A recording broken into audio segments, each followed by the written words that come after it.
Ei, Silvio! Estou de frente hoje com o prefeito de São Paulo, Fernando Haddad. Paulistano, filho de libaneses, Haddad nasceu 50 anos atrás, por coincidência, no dia do aniversário da cidade que hoje dirige, 25 de janeiro.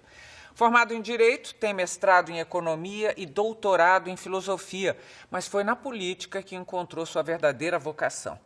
Começou numa assessoria na área econômica, chegou a ministro da Educação do primeiro governo do PT, quando sua estrela começou a brilhar de verdade. Articulado, jovem, dinâmico e com pouca experiência nas urnas, foi escolhido pessoalmente por Lula para concorrer à prefeitura da maior cidade do país e chegou lá. Foi eleito com 55% dos votos e hoje comanda os destinos de quase 12 milhões de brasileiros. E são destinos mesmo. Eu vou ter dificuldade em chamá-lo de senhor, apesar da minha obrigação pela liturgia do cargo, mas você é muito jovem. Posso chamá-lo de você? Me chama de Fernando, de Haddad, como você preferir. Como é que chamam você normalmente? Fernando. Fernando? Posso chamá-lo de Fernando? Sim, lógico. Fernando, tudo isso que eu falei, na verdade, começa na idade escolar, não é? Na fase universitária, porque você passa a fazer política na universidade, é isso? Eu me interessei... Veja bem, eu entro na universidade em 81. Então, 81 é pleno período de redemocratização. Depois disso veio a luta pelas diretas, pela Assembleia Constituinte. Então, eu sou daquele período da universidade que já começa a sair às ruas de peito aberto, sem medo, ainda sofrendo a repressão da polícia, mas já numa fase de transição. Então, os estudantes da época, muito autoconfiantes de que reconquistariam a democracia junto com os partidos que emergiam, o PMDB ganhava força, o PT era fundado, a CUT era fundada, enfim, tinha um ambiente institucional muito favorável para o arejamento da vida política brasileira. Você já era de algum partido? Não. Eu me filio no período da faculdade e eu fui presidente do centro acadêmico. Aquele ambiente do 11 de agosto, muito efervescente e muito convidativo. E professores do Lago de São Francisco que eram verdadeiras lideranças democráticas e radicais, no bom sentido, de levar às últimas consequências os seus ideais libertários.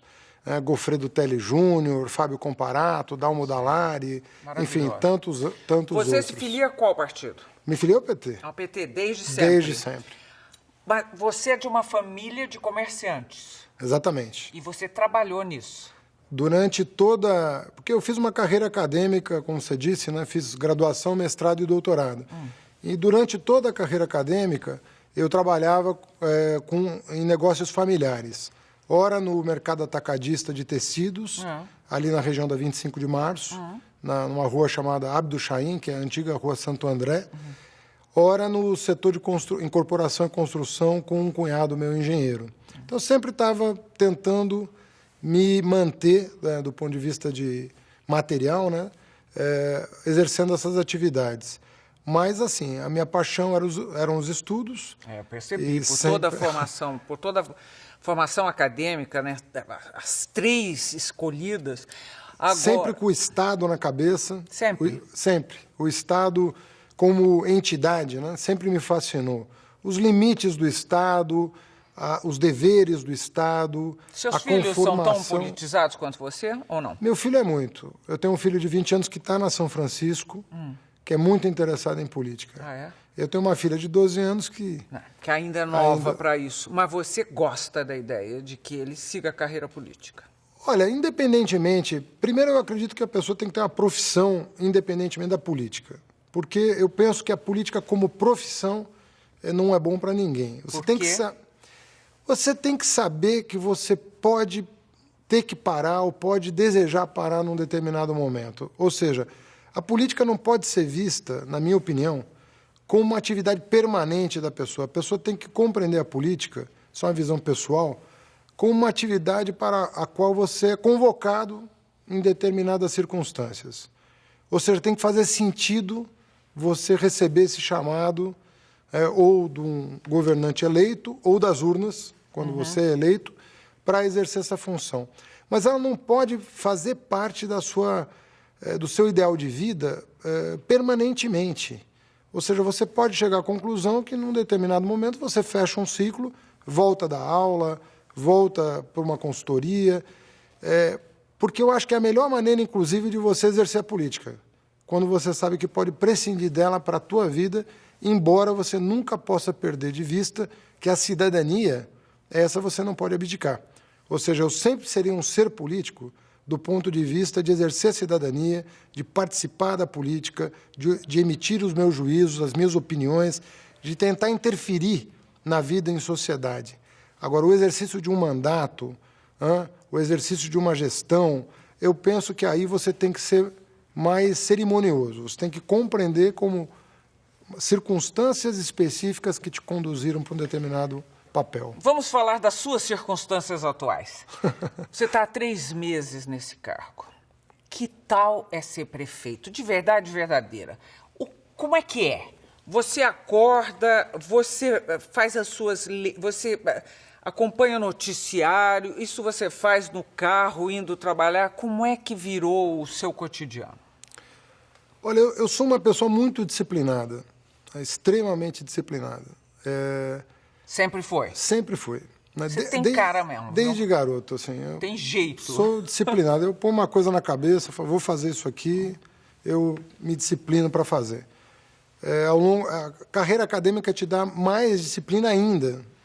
Para você fazer um mestrado e doutorado trabalhando, você tem que ter o teu regime de trabalho, o teu regime de leitura, cobrir a bibliografia toda. Não é uma atividade simples. Então, essa disciplina é uma coisa que é um traço de personalidade. Por exemplo, eleito, nós promovemos a transição. Tomei posse, eu tenho hora para chegar, chego às 8 horas na prefeitura. Para isso você acorda a que horas? Não, para isso eu acordo às 4, às 5. Não pode ser. Não, porque eu não acordo para ir para a prefeitura. Eu acordo porque eu durmo cedo e eu acordo porque a minha mente está atenta para alguma coisa que está exigindo uma resposta, um caminho, uma providência. Isso tende a melhorar. Né? Isso não ficará assim. Nesse começo eu acordo muito cedo. Ou seja, você está estressado já. Não, ou o estresse do início, digamos. Não, veja bem, como é que funciona um pouco isso? Uma máquina complexa como a da prefeitura aconteceu no Ministério da Educação também. Né? Quando eu assumi o Ministério da Educação em 2005, estava no auge da crise política, né, que afetou o governo Lula naquela ocasião.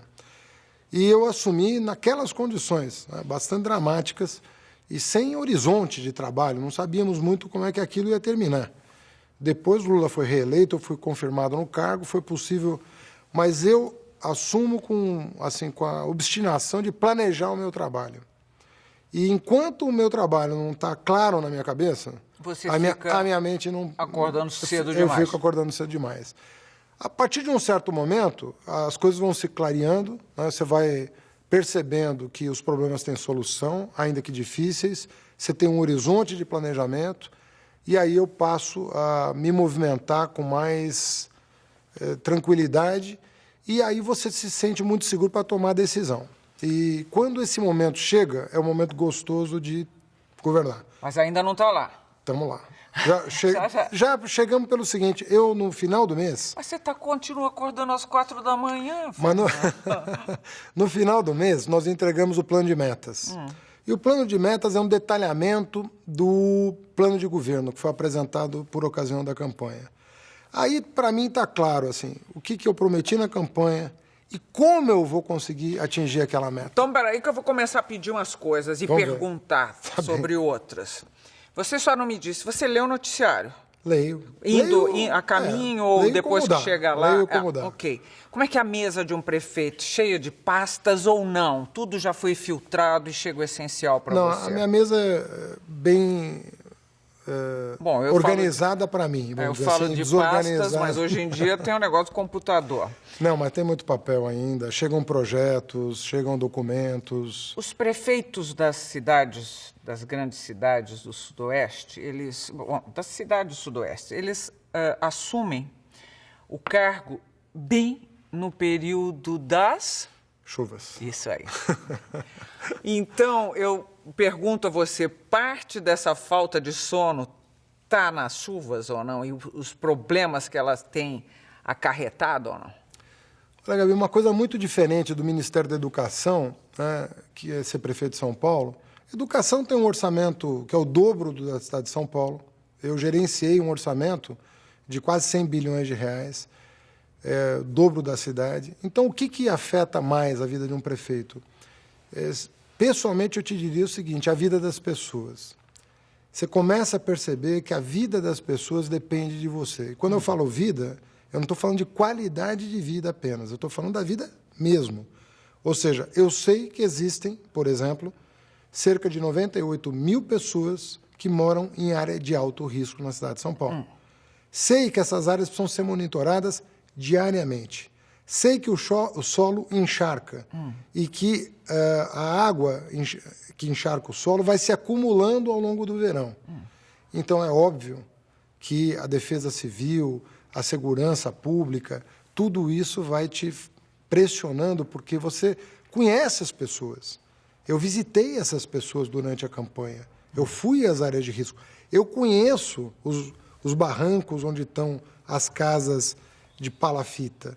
Então, você lembra disso. Você lembra de ter visitado os locais de risco da cidade, como eles são, quem mora nesses locais. Você lembra das crianças que moram nesses locais. E o que você pode fazer por eles? Aí você tem que, dia 2 de janeiro, até por lembrar disso tudo, a primeira providência que nós tomamos foi lançar um plano de emergência no sentido de monitoramento diário das áreas de risco. De limpeza de boca de lobo e ramais, para evitar que a água chegasse à casa das pessoas, que minimizássemos ao máximo o risco de alguém se acidentar ou perder a vida. Então, você fica um pouco obstinado no começo do governo pela questão da segurança das pessoas. Isso afeta... Você acha que, nesse caso, os resultados estão sendo bons ou não?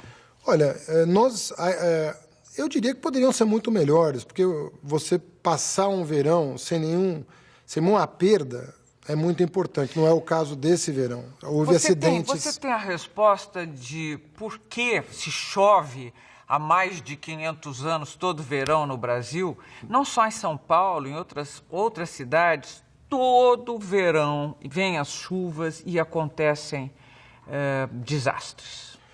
Olha, em primeiro lugar, eu notei uma falta enorme de comunicação da prefeitura com o cidadão. Eu morei no Canadá há um ano e eu lembro que ligando... Você morou na perfeição, né? Olha, é um engano nosso. É? Porque a cidade é belíssima. Eu morei em Montreal, tudo funciona, linda e maravilhosa. Mas tem nevascas, tem neve de 1 metro em Montreal. A prefeitura se comunica com o cidadão. Porque nós temos chuvas tropicais e teremos chuvas tropicais. Né? Nós não teremos neve, mas chuvas tropicais, granizo, ventos fortíssimos, isso nós teremos, porque nós moramos nos trópicos. Eu não percebo a prefeitura, estamos agora aperfeiçoando, mas preocupada em comunicar-se com a população para orientá-la num período de chuvas. Um pouco porque nós temos a sensação de que chuva é chuva, de que chuva é uma coisa que não pode causar grandes danos. Se a cidade tiver com investimento em drenagem, tudo vai funcionar de forma maravilhosa, e não é assim. Mesmo que nós tenhamos uma situação ótima de drenagem, o que não é o caso hoje, mas nós estamos já licitando obras que vão melhorar, pontos de alagamento, áreas de risco, tudo isso está sendo providenciado. Mesmo assim, nós teremos chuvas 5, 6, 10 dias por ano de mais de 80 milímetros, 100 milímetros. Em que o controle... Não, aí é como uma pia, né? Você tem o ralo, tem o cabelo, né? Tem a sujeira do ralo. Você tira a sujeira do ralo para escoar. Mas se a torneira estiver muito aberta, a água vai subir. Então, tem chuvas que nós temos que nos comunicar bem com a sociedade. Por exemplo, uma criança, um adolescente, não pode ficar sozinho no período de chuvas fortes na cidade. O que aconteceu com essa menina de 14 anos, tentando pular uma enxurrada e levada para baixo de um carro e morreu afogada. Isso teria sido evitado, não pela Defesa Civil, que não consegue controlar a vida de todas as crianças na cidade. Era uma área urbanizada, uma área consolidada. Quer dizer, mas essa menina já tem idade para conhecer os riscos e o que ela pode fazer para evitá-los ao máximo. É isso? Então essa comunicação é fundamental. Vocês estão trabalhando nisso? Nós vamos testar nesse final de verão já uma comunicação, né? Obviamente que já está passando o período de chuvas, mas ainda temos aí 3 semanas, talvez 4 semanas de chuvas. Vamos testar esse tipo de comunicação de forma inédita em São Paulo. Mas eu quero preparar o verão que vem várias coisas que nós podemos melhorar de um ano para o outro. Por exemplo, pontos de alagamento. Nós determinamos 79 pequenas obras para melhorar pontos de alagamento intransitáveis. Rede semafórica, os faróis da cidade têm que funcionar durante as chuvas. Que choveu, 140 param, no mínimo. Esse é um número que se repete toda hora. 60, 70, 120. Uma cidade com quase 7 mil faróis, se 1% parar de funcionar, são 70. Se 2% parar de funcionar, são 140. Então, nós temos que ter uma rede semafórica, uma rede de faróis que funcionem. Então, nós vamos precisar trocar cabos, trocar caixas de passagem, colocar no break nos faróis. Isso tudo vai ser feito agora, para o próximo verão. E assim por diante. Bom, deixa eu dar um break aqui, vou terminar esse primeiro bloco, depois quero falar de trânsito. Também. Primeiro bloco, de frente com o prefeito de São Paulo, Fernando Haddad, voltamos em seguida.